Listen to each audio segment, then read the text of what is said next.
মানে আমার এবং মামুনের সম্পর্কটা অলওয়েজ সোশ্যাল মিডিয়াতে চলমান ছিল এবং আছেও। আমরা 2021 সাল থেকে আমরা পরিচিত হওয়ার পরেও আমি মামুনের সাথে প্রায় 3-4 মাস কখনো দেখা করতেই চাইনি। ফোনে কথা বলার পরও কখনো আমি দেখা করতেই চাইনি, বিবেচনা করে ওর পারিপার্শ্বিক অবস্থা এবং আমার পারিপার্শ্বিক অবস্থা সমস্ত কিছু বিচার বিবেচনা করেও আমি কিন্তু মামুনের সাথে দেখা করতেই চাইনি। তার সাথে বন্ধুত্ব বা প্রেমের সম্পর্ক করা তো অনেক পরের ব্যাপার। কিন্তু প্রথম কথাতেই মামুন আমাকে তার পরিবারের সাথে পরিচয় করিয়ে দেয় এবং তার পরিবার আমার সাথে খুব আপন হওয়ার চেষ্টা করে এবং তার পরিবারের সম্মতিতেই আমরা কিন্তু একটা প্রেমের সম্পর্ক এবং পরবর্তীতে যে আমরা দুজন বৈবাহিক সম্পর্কে সম্পর্কিত হব এই জিনিসটা অ্যাসুরেন্স পাওয়ার পরেই কিন্তু আমি মামুনের সাথে দেখা করি। আপনাদেরকে অনেকবার মামুন বলেছে যে লায়লা আমার সাথে দেখা করতে চাইনি, আমি জোর করেছি দেখা করার জন্য, যেটা সত্যি, যেটা মামুন নিজেই বলেছে। আমি কোনোদিনও এই ধরনের সম্পর্কে আসলে জড়াতে চাইনি, কিন্তু হাজার হলেও আমরা মানুষ। এবং যখন আমি দেখেছি যে আপনারা তো জানেন আপনাদের মধ্যে অনেকেই দেখেছেন আমার সংসারটা এবং আপনারা আমার ব্যাকগ্রাউন্ডটাও জানেন যে আমি আসলে একটা ব্রোকেন সংসার থেকে এসেছিলাম এবং সেই মুহূর্তে আমি মানসিকভাবে অনেক ভেঙে পড়েছিলাম। আমার সন্তানাদি আমার কাছে খুব গুরুত্বপূর্ণ ছিল।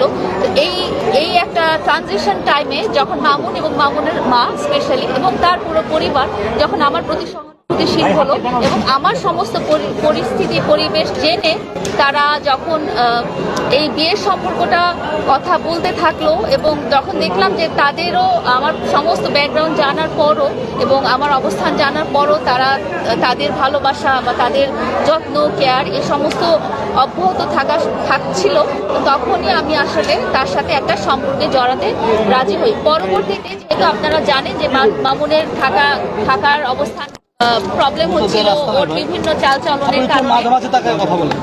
চালচলনের কারণে এবং নানা রকম তাদের সোসাইটির কারণে তারা যখন তাদের যখন নিজেদের কোনো বাসস্থান ছিল না, তখন তার মা এসে বলে যে ওর তো এই মুহূর্তে একটা ভালো থাকার জায়গা নেই, সো তোমরা দুজন এক কাজ করো, তুমি যেহেতু বাচ্চাদের সাথেই থাকো তো তুমি মামুনও এখানে থাকুক, তোমাদের তো বিয়ের সাথে ব্যাপারটা হচ্ছেই।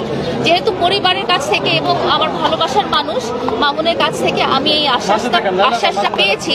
সো এই আশ্বাসটা পাওয়ার পরও আরও যেটা হয়েছে যে মামুন এবং মামুনের মা স্পেশালি এবং মামুনের ভাই বোন বাবা সবাই আমার সন্তানদের প্রতি খুবই যত্নশীল ছিল এবং আমার ছোট বাচ্চাটার ব্যাপারে আপনারা হয়তো জানেন না, সে একটা স্পেশাল চাইল্ড, তার মধ্যে অনেক কমপ্লিকেসি আছে, সে অটিস্টিক বেবি এবং তার মধ্যে অটিজম আছে, ADHD আছে, স্লিপ ডিসঅর্ডার আছে।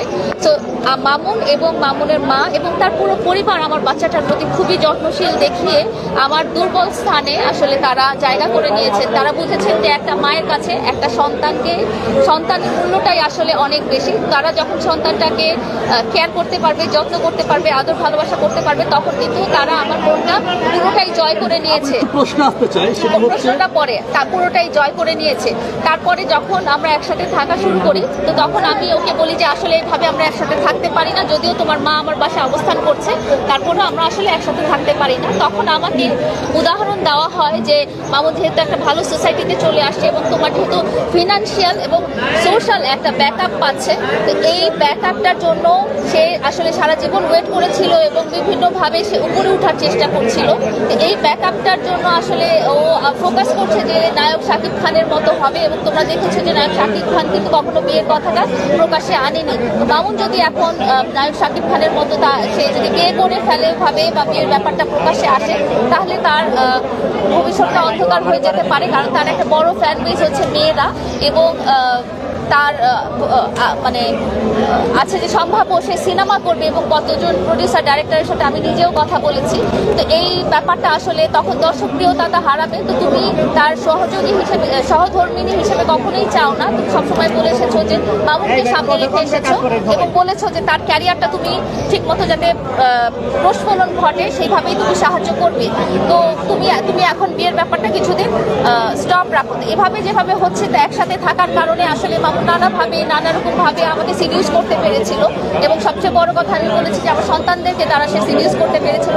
তো আমি যদিও রাজি হচ্ছিলাম না, এই ব্যাপারটা আমার কাছে ভালো লাগছিল না, কিন্তু ও বারবার যেটা বলছিল যে সামাজিক মিডিয়াতে সবসময় বলেছে যে আমরা বিয়ে করব এবং শেষেও বলেছে আমাদের মারামারি ঘটনাতে সে বলেছে যে আমরা বিয়ে করবো, আমি আগে অনেক বড় হয়নি, এভাবে করে সে আমাকে বলছিল সে আগে স্ট্যাবলিশ হয়নি, তার ফ্যামিলি যেহেতু স্ট্যাবলিশ হওয়া দরকার আছে, তাদেরও যেহেতু বাসস্থান নেই, এগুলো আগে স্ট্যাবলিশমেন্ট হয়ে নিলেই তারপরে আমরা বিয়ের ব্যাপারটা আমরা সোশ্যাল মিডিয়াতে আনবো এবং